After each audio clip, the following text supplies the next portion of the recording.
Imagina que um cano de amônia se rompe em um grande complexo industrial. Sabe quanto tempo a operação tem para evitar uma catástrofe total? 10 segundos. Exato, 10 segundos. É um negócio assustador.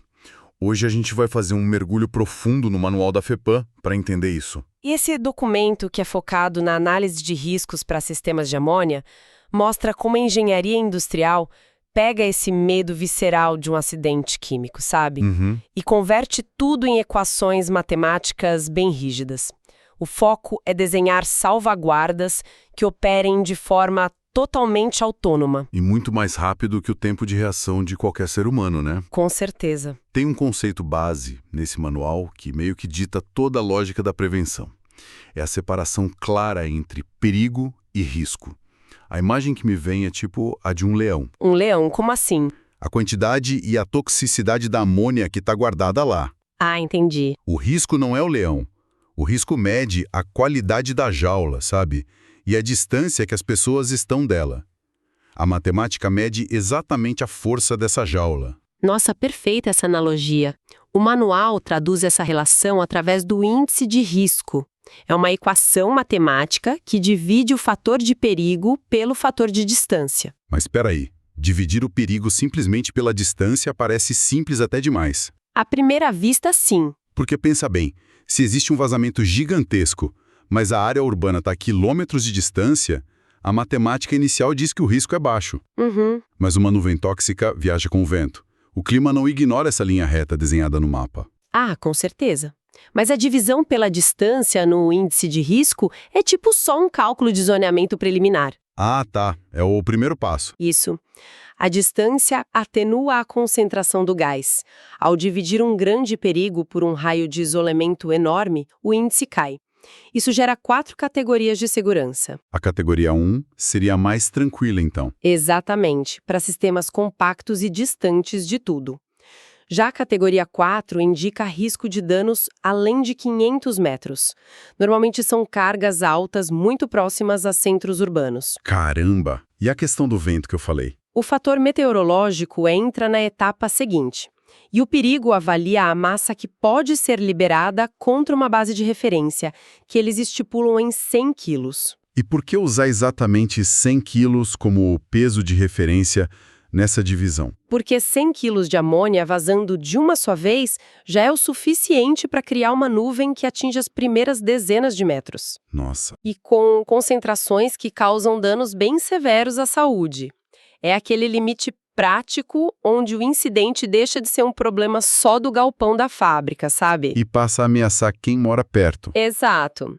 Então a gente pega essa base e leva para os tubos de aço do mundo real. O manual detalha a análise quantitativa de riscos, a famosa AQR. E que prevê cenários práticos, né? Isso, tipo um microvazamento equivalente a 5% do cano, falhas médias ali em flanges na casa dos 20%, e a temida ruptura total da linha. É na AQR que a dispersão da nuvem é simulada de verdade. Eles consideram o vento, a umidade e toda a infraestrutura local. Entendi. E ao modelar as consequências do cenário de ruptura total, a análise restringe o foco de forma bem drástica para a massa de amônia que escapa naqueles 10 segundos iniciais. O famoso tempo crítico. Esse mesmo. Eu confesso que fiquei meio travado nesses 10 segundos lendo o material. O operador na sala de controle mal teve tempo de ouvir o alarme tocar. É que a amônia industrial geralmente fica armazenada sob pressão no estado líquido. Certo. Se a tubulação sofre um corte brusco, a despressurização é violenta demais. O líquido entra em ebulição instantânea. Ferve do nada. Exato. E vira um gás que se expande agressivamente.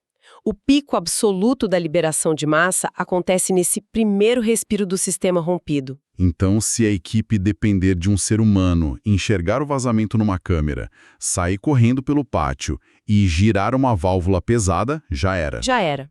A nuvem fatal já se formou. O sistema precisa agir sozinho, certo? Com certeza. E como o colapso do sistema ocorre em 10 segundos, a engenharia de segurança foca totalmente em prevenir que a ruptura se inicie. Faz todo sentido. A ferramenta para isso é a matriz de risco. Ela cruza a frequência de um acidente acontecer com a severidade das consequências. Isso gera as classes de risco, que vão de 1 a 5. O manual até lista algumas medidas vitais de redução para jogar instalação nas áreas seguras dessa matriz, tipo modernização tecnológica, enclausuramento e inspeções. Isso, medidas físicas. Mas como isso diminui o risco matematicamente falando? Bom, o enclausuramento, por exemplo, cria uma sala vedada ao redor dos equipamentos. Se o vazamento de 10 segundos ocorrer, o gás fica preso nesse ambiente. E lá tem exaustores e sistemas de lavagem que neutralizam a amônia antes dela chegar na atmosfera. Ah, muito inteligente. E as inspeções? As inspeções sistemáticas usam ultrassom na tubulação para detectar fadiga no metal, tipo meses antes de uma ruptura ser possível. São várias camadas garantindo que a matemática jogue a favor da comunidade. Com certeza. E compreender a fundo essa matriz de severidade e a modelagem é o grande diferencial de quem atua no setor industrial, sabe? É uma responsabilidade gigante. Demais. Inclusive, vale mencionar que para quem deseja se aprofundar tecnicamente nisso, dá para realizar os cursos da Les Energy Academy, onde você pode se aprofundar sobre esse assunto com cursos ou pós-graduações. Excelente dica para futuros projetistas e engenheiros operacionais.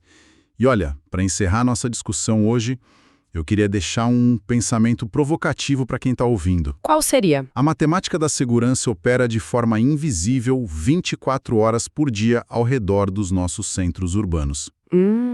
Quantas pessoas que vivem lado a lado com polos industriais têm consciência de qual categoria de risco a própria casa delas ocupa na prancheta de um engenheiro agora mesmo? É, uma reflexão e tanto para a gente encerrar.